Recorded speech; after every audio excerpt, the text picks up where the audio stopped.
Like, it was constantly me kind of telling people that.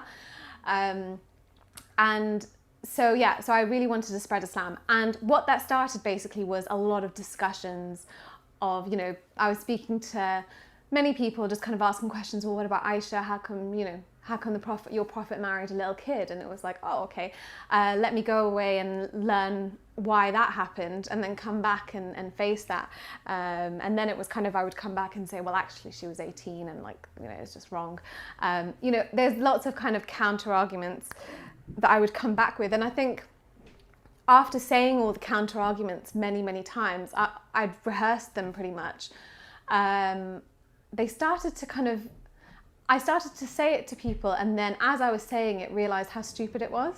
The other thing that was alien to me while I was like this practicing as a child was that I didn't really have a concept of love or what love was.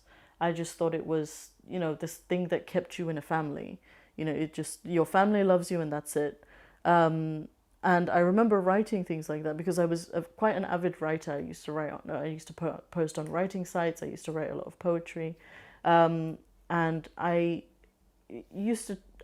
wrote this long monologue about how I don't think love exists, and I think that love is just a condition that people make once they're put together. And I didn't have that concept until I left, and it was, once I felt it, it was such an uncomfortable experience for me because I didn't know what was going on.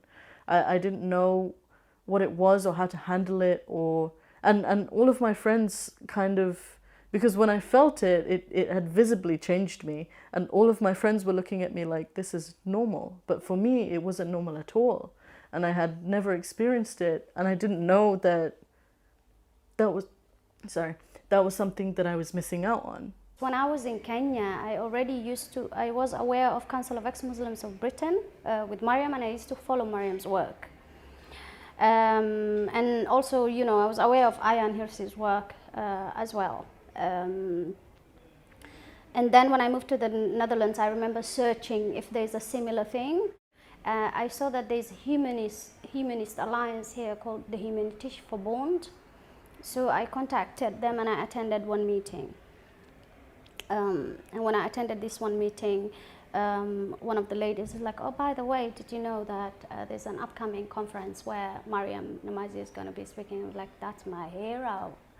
Introduce me.